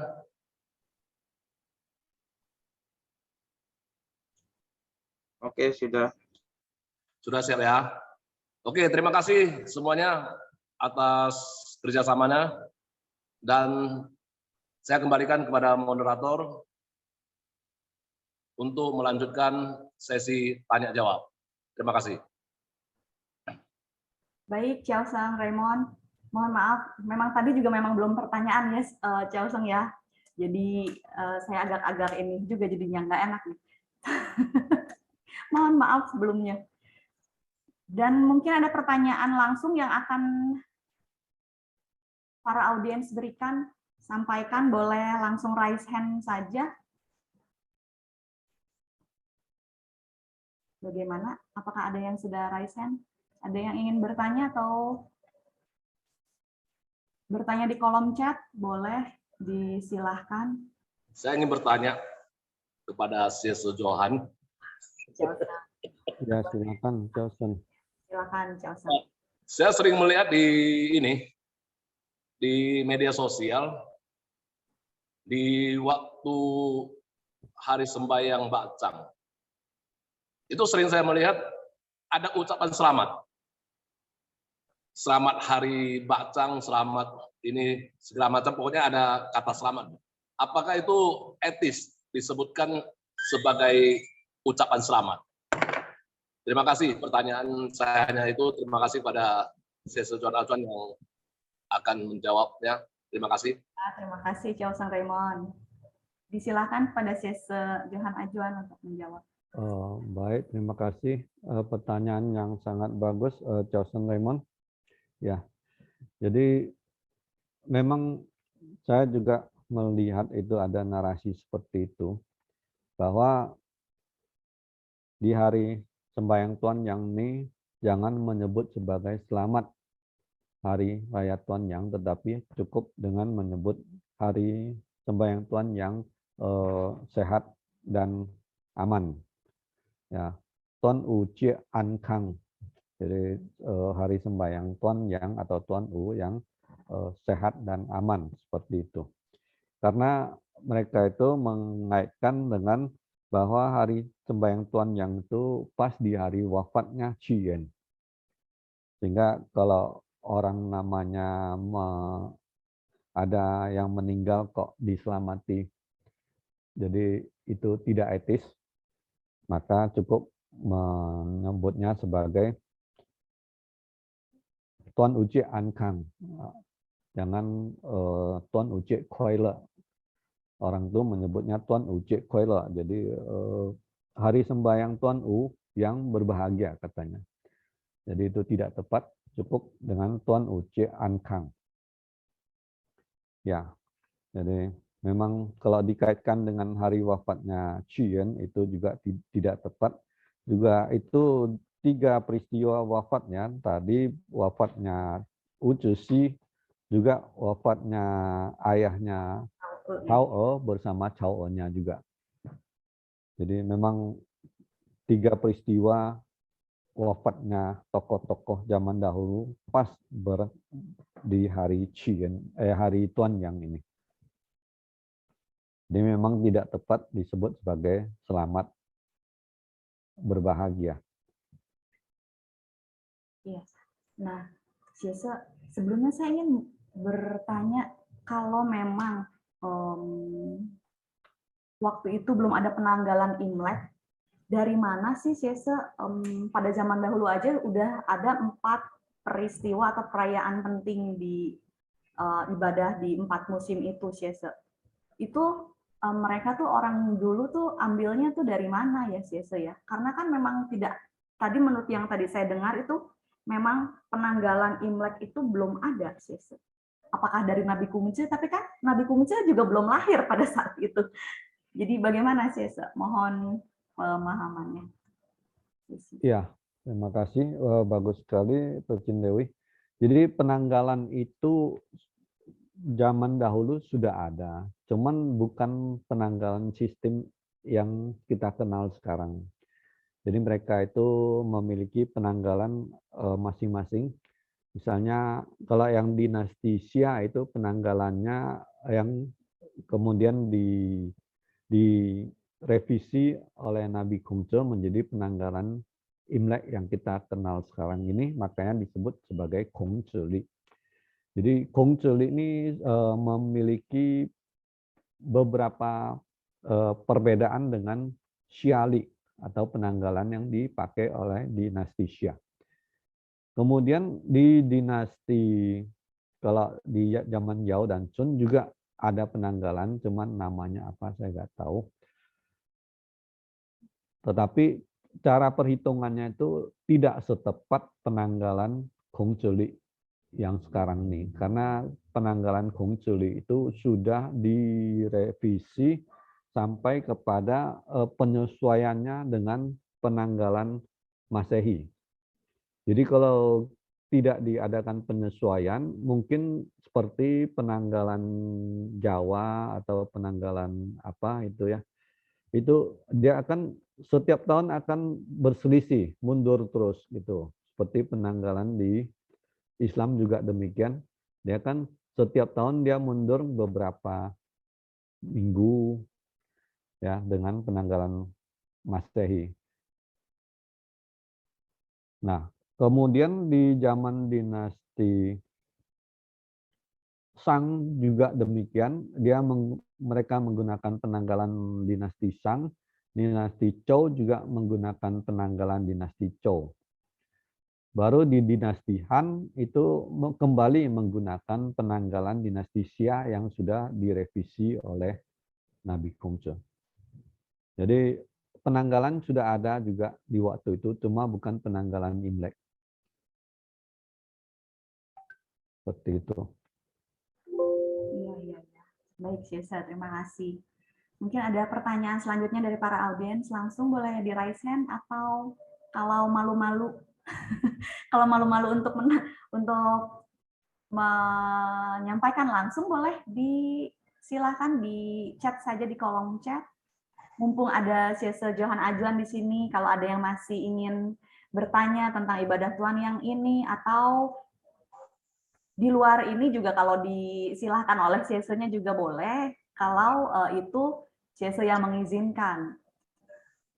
Kalau ada yang mau bertanya, silahkan, mumpung Siesa Johan Ajuan ada di sini. Ibu Itu di room chat ada pertanyaan dari Bapak Ahen. Percin Dewi. Oke, yang terakhir ya, ini Chiao Sang. Tapi Ya, terakhir. yang terakhir ini ya, Chiao Sang. Ya, yang ucapan selamat juga tadi, saya lihat. Iya, benar. Pak Ahen juga menyampaikan, tapi kalau ucapan selamat untuk sembahyang Tuan Yang, apakah juga nggak tepat, Siesa Ajuan? Ya, kalau tidak dikaitkan dengan hari meninggalnya Cien, mungkin boleh saja ya.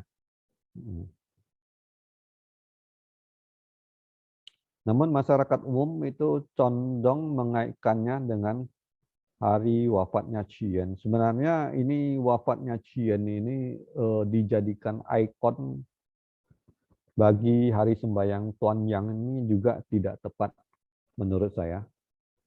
Karena Cian ini sesungguhnya dia itu melakukan tindakan bunuh diri di Sungai Milo. Sementara dalam keimanan agama Konghucu, tindakan bunuh diri itu tidak diperbolehkan. Dari ayat bakti yang utama saja sudah melanggar, bahwa kita menerima kulit dan tubuh kita itu dari kedua orang tua. Ketika kita melakukan perawatan dengan baik, kita merawat dengan baik, itu adalah awal daripada berbakti. Jadi melukai diri sendiri saja itu sudah tidak dibenarkan, artinya itu tidak berbakti. Apalagi sampai bunuh diri. Jadi saya setelah dikaji-kaji, dipikir-pikir bahwa Cian ini dijadikan ikonnya Tuan Yang Jie atau Tuan Uci atau hari sembahyang Tuan Yang ini sangatlah tidak tepat. Nah, hanya saja memang setelah Cian meninggal itu kemudian muncul tradisi bacang, dan bacang ini lalu selalu melekat dengan hari sembahyang Tuan Yang seperti itu. Jadi ya dengan sendirinya selalu kalau membicarakan bacang tentu terikut juga ceritanya Cian.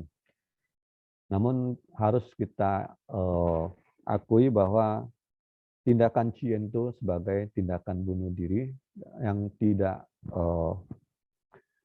layak atau tidak pantas untuk diajarkan atau diapakan kepada, diwariskan cara berpikir seperti itu kepada generasi penerus.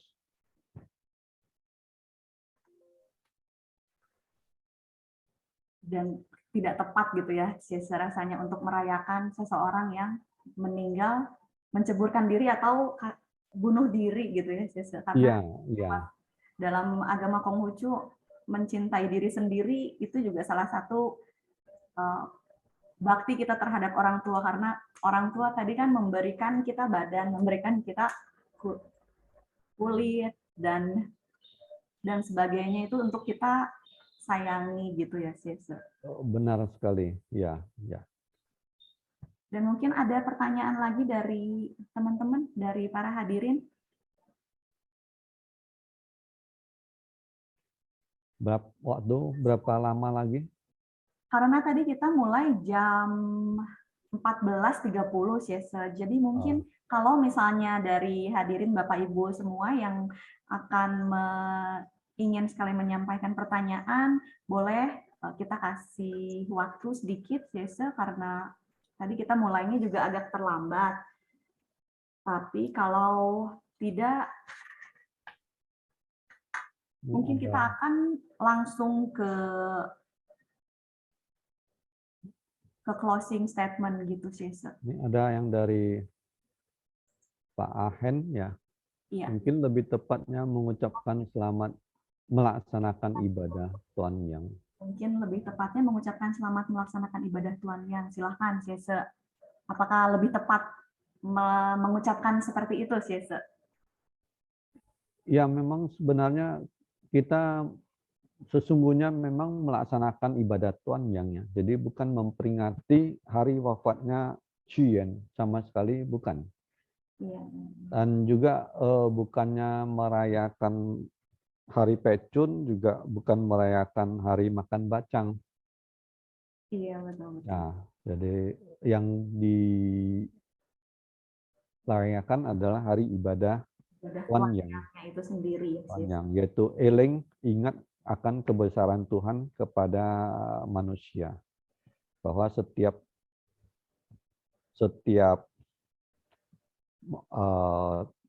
kehidupan manusia itu tidak terlepas daripada firman Tuhan. Maka harus kita jalani dengan sepenuh hati, dengan bersyukur dan sujud takwa, senantiasa berada di dalam kebenaran, merawat watak sejati dan membina diri, kemudian meluruskan hati, mengharmoniskan keluarga, lalu berkontribusi kepada masyarakat dan negara. Sebagaimana yang tertulis di kitab Tasya, ayat utama. Nah, ada satu pertanyaan lagi sih dari Rochen Hasim, karena apakah ini berarti bahwa sesaji dalam ibadah Tuhan yang bacang itu tidak wajib? Karena kita memang tidak merayakan bacangnya itu. Syese, mungkin bisa dijawab, Syese, silahkan. Oh, baik, terima kasih. Ini pertanyaan yang sangat kritis, Pak Rochen Hasim. Memang kaitan langsungnya itu tidak ada, bahwa hari sembahyang Tuhan yang itu sudah ditetapkan 2000 tahun sebelum peristiwa munculnya tradisi bacang itu. Namun karena perjalanan budaya itu terus dari masyarakat itu terus berkembang dari waktu ke waktu, sehingga ikon daripada bacang itu sendiri melekat di hari sembahyang Tuhan yang ini. Maka adalah tidak bijaksana juga kita menghilangkan ikon bacang itu, sebab bacang itu sendiri memiliki makna yang sangat dalam. Bisa jadi memang bacang itu karena kajian daripada kebenaran fakta sejarah ini kan bisa saja berkembang ya. Mungkin saja kehadiran bacang itu bukan semata-mata daripada peristiwa Cigen itu. Jadi karena selain bacang itu kan kita juga menyadari bahwa itu adanya fenomena yang luar biasa di hari Tuhan yang ini, yaitu air sungai yang berubah memiliki khasiat yang luar biasa. Lalu juga bahwa memang air sungai agak naik itu ya di hari tersebut. Kemudian air yang dijemur di bawah sinar matahari pada jam 12 itu memiliki khasiat kesehatan, dan juga obat-obatan yang dipetik di jam 12 siang itu juga memiliki khasiat yang lebih baik. Nah, boleh jadi bacang ini juga merupakan sebuah semangat kepada para umatnya itu sebagai sebuah simbol mengingat adanya hari sembahyang Tuhan yang itu. Sebab kadang kita lupa ya hari sembahyang Tuhan yang, tahu-tahu di pasar udah banyak dijual itu daun-daun bambu. Langsung kita teringat, Daun-daun sudah ini mulai daun bergelantungan ya, Sis. bacang begitu. Ya, betul. Nah, jadi ini adalah sebuah budaya yang sangat baik yang memang harus kita wariskan. Adalah tidak bijaksana juga bila memisahkan bacang itu dengan hari sembahyang Tuhan yang. Hanya saja kalau Cigen itu memang karena tindakan bunuh dirinya itu saya pikir tidak cocok untuk dijadikan ikon. Mungkin seperti itu, Rochen Hasim. Ya, terima kasih sih. Ya, sia-sia. Terima kasih. Dan bisa dipadankan dengan minumannya berarti ya, sekarang pelajaran baru buat saya. Jadi selain nanti menyajikan bacang, lalu saya akan mempersiapkan air di dalam botol kaca, lalu akan saya simpan di luar dan dijemur. Nanti itu akan menjadi air yang berkhasiat bagi kami sekeluarga ya, Ya, coba dibuktikan. Mungkin nanti tahun depan saya akan coba Ajwa. Iya. Karena yang kemarin ini saya terlewati itu. Iya. Baik, kalau masih tidak ada pertanyaan lagi, Mungkin kita akan langsung saja kepada closing statement agar Sesa Ajuan bisa menyampaikan closing statement-nya saja karena waktu sudah menunjukkan pukul 15:10 Sesa. Jadi kita akan langsung saja menuju closing statement untuk Sesa Ajuan. Kami silakan. Terima kasih Tocin Dewi. Bila sambil menunggu kalau ada yang ingin bertanya, saya memberikan beberapa hal yang perlu diluruskan dalam melaksanakan ibadah sembahyang Tuan Yang ini atau Tuan U, yaitu makna sesungguhnya adalah sembahyang musim panas atau sembahyang Yue yang sudah ditetapkan di zaman Raja Suci Yao dan Sun. Sembahyang kepada Huang Tian untuk kita selalu mengingat tentang kebesaran Huang Tian itu di atas kehidupan umat manusia. Hal ini sudah dilaksanakan 2000 tahun sebelum Qian lahir. Jadi tepatnya di tahun 2357 sebelum Masehi itu sudah ditetapkan oleh Raja Suci Yao maupun Sun. Nah, kehadiran Qian kemudian menceburkan diri dalam tanda kutip bunuh diri di Sungai Miluo itu bertepatan pada hari Tuan Yang atau Tuan U ini. Itu kejadiannya berselang 2000 tahun dari hari sembahyang Tuan Yang itu ditetapkan sebagai hari ibadah umat Ru atau umat Konghucu. Jadi waktu itu Konghucu belum lahir, masih disebut sebagai umat Ru, Rujiao. Jadi hari ibadah Tuan Yang bukanlah hari memperingati wafatnya Qian. Ini perlu kita tekankan, ya. Karena Qian melakukan tindakan bunuh diri, sebaiknya tidak dijadikan ikon untuk hari ibadah Tuan Yang ini. Lalu budaya adanya bacang sebagai sesajian itu memang muncul setelah peristiwa Qian menceburkan diri di sungai itu. Namun karena sudah beratus-ratus tahun, bahkan ribuan tahun itu melekat di dalam hari sembahyang Tuan Yang ini, maka itu merupakan satu tradisi bacang yang melekat dengan hari ibadah Tuan Yang. Itu kita terima dengan baik karena maknanya pun memang baik. Lalu perahu naga atau perahu nelayan yang berlomba-lomba itu, ya, itu merupakan budaya yang muncul beberapa periode. Sebelum Qian, 200 tahun sebelum Qian sudah muncul dalam memperingati wafatnya Wu Zixi yang ditenggelamkan di Sungai Qiantang itu. Lalu juga Cao Er yang mencari ayahnya di sungai yang meninggal, itu juga muncul perahu-perahu nelayan yang banyak. Lalu perahu naga juga muncul di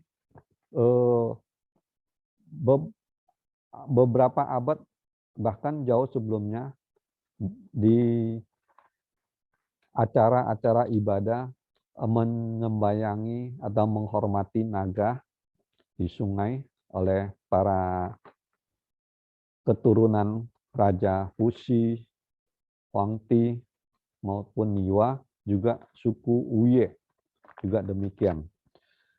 Jadi perahu naga ataupun perahu-perahu nelayan itu bukan khusus berkaitan dengan Qian. Dan satu hal yang mungkin perlu saya tambahkan bahwa naga adalah simbolisasi daripada raja, sehingga secara logika di zaman-zaman dahulu untuk rakyat jelata tidaklah menggunakan perahu naga, tetapi hanyalah perahu-perahu nelayan. Lalu kemudian di dalam kita menjalankan sembahyang ibadah hari-hari sembahyang itu sebaiknya kita juga mengerti makna-maknanya, jangan mengurangi ataupun menghilangkan atau membelokkan makna daripada budaya ataupun ibadah yang terkandung itu. Apabila kita menghilangkan atau membelokkan, itu ibaratnya kita mencabut pohon dari akarnya. Maka pohon tersebut akan layu dan kering, dan lama-lama akan mati. Jadi ketika kita melaksanakan ibadah ataupun suatu budaya dengan tanpa makna yang terkandung secara tepat, itu akan goyah dan sangat mudah bergeser. Makanya agama Konghucu, hari-hari sembahyangnya itu selalu bertahan selama ratusan tahun, bahkan ribuan tahun, karena kita maknanya itu selalu kita sadari dengan baik, kita pertahankan dengan baik. Apabila itu tidak dipertahankan dengan baik, tidak tepat, maka budaya itu ataupun tradisi dan ibadah itu akan berbelok entah kemana-mana. Bahkan menjadi hilang. Jadi kepada teman-teman yang mengatasnamakan penggiat budaya, namun prakteknya ternyata membelokkan makna sebenarnya daripada budaya tersebut, itu adalah ibarat membesarkan pohon tetapi menjauhkan akarnya. Sangat disayangkan. Karena hal itu tanpa disadari dia akan menjauhkan generasi muda dari sumber kebajikan yang terkandung di dalam makna budaya tersebut. Lama-lama budaya itu akan kering, gersang, karena tidak ada ruhnya lagi dari sumber yang menjadi sumber inspirasinya, bahkan digantikan oleh budaya asing yang lainnya. Ini sangat berbahaya. Maka marilah kita jaga keaslian budaya, makna setiap budaya ataupun makna setiap hari sembahyang yang ada dengan baik. Ya, demikianlah closing statement saya, Tochin Dewi dan teman-teman semuanya. Witotong Chen. Siang yuk Ita Sancai.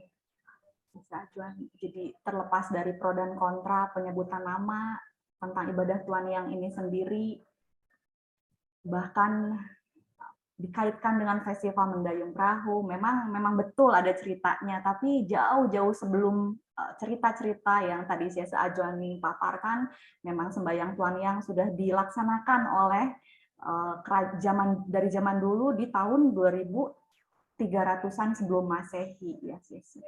Dan walaupun ada pepatah mengatakan bahwa apalah arti sebuah nama, namun bagi saya dan sepertinya memang perlu disampaikan di sini, janganlah mengaburkan sejarah atau fakta supaya generasi kita juga yang selanjutnya bisa bisa mendapatkan cerita yang sebenar-benarnya, ya Syesa. Seperti yang tadi Syesa bilang juga, supaya bila akar ini terus dijaga dengan baik, pohonnya juga akan terus berdiri baik, ya Syesa, kokoh dan bertunas kembali dan berdaun-daun kembali yang lebat. Dan esensi dari makna bacang itu sendiri mengajarkan kita bahwa di dalam proses kehidupan adalah yang terpenting. Perjalanan itu esensi kehidupan yang paling penting. Jadi bukan tujuan atau pencapaiannya. Jadi dari daun bacang kita belajar, dari bambu kita belajar bahwa hidup memang seperti pohon bambu beruas-ruas. Dari sehelai pembungkus bacang itu sendiri juga bisa mengambil makna dan filosofi agar hidup harus berbuat lurus, berhati lurus, belajar terus untuk menjadi seorang cince. Karena layaknya sebuah bambu tadi, seperti bambu yang beruas-ruas itu, bahwa hasilnya nanti yang dicapai juga karena prosesnya berjenjang, jadi prosesnya juga akan semakin baik, begitu ya. Baiklah, karena waktu juga yang sudah ada di hampir 3:30 sekarang tidak terasa. Terima kasih saya haturkan kepada narasumber kita pada tadi siang, karena sekarang sudah sore, pada sore hari ini, Bapak Syese Insinyur Johan Ajuan yang telah berbagi kepada kami di sini, dan akan menjadi tambahan ilmu juga untuk kami semua di sini. Syese, terima kasih banyak. Jangan kapok, Syese, lain kali kita undang lagi. Dan terima kasih juga saya haturkan kepada hadirin Bapak Ibu yang sudah datang di dalam acara webinar Perkumpulan Rohaniawan Agama Konghucu Indonesia. Terima kasih telah menyempatkan diri selalu dan setia datang di setiap ada acara webinar ini. Terima kasih sekali. Dan kepada pihak penyelenggara, kami juga memohon maaf kalau ada sesuatu yang masih kurang berkenan di para hadirin sekalian, juga mohon maaf atas kekurangannya. Dan terimalah salam peneguhan iman kita, hanya kebajikan Tian berkenan, Wei-Te Tung Tian. Tian Wei-Te San Chan. Saya serahkan kembali kepada MC, silakan Chow Sang Raymond. Baik, terima kasih. Luar biasa webinar kita pada siang hari ini. Maaf, pada sore hari ini ya, bukan siang lagi. Di mana melalui webinar pada sore hari ini, kita lebih mengenal makna daripada sembahyang Tuan Yang. Bukan hanya sekedar mencicipi bacang, bukan hanya membuat bacang, tapi kita mengenal lebih mendalam makna daripada bacang tersebut. Makna daripada sembahyang bacang tersebut. Juga kita hari ini juga mengetahui adanya dalam ajaran agama Konghucu ada 4 hari sembahyang musim yang tadi telah dipaparkan oleh narasumber kita. Juga munculnya budaya perahu naga yang tadi juga telah dipaparkan dengan lengkap oleh narasumber Bapak Syese Insinyur Johan Ajuan. Baiklah para hadirin, Bapak-bapak, Ibu-ibu semuanya, terima kasih telah mengikuti webinar kita pada sore hari ini. Ikuti terus webinar kita dengan topik-topik yang lebih spektakuler bersama dengan para narasumber yang juga tak kalah spektakuler juga. Tunggu tanggal mainnya. Baik, terima kasih atas kunjungannya, terima kasih atas keikutsertaannya.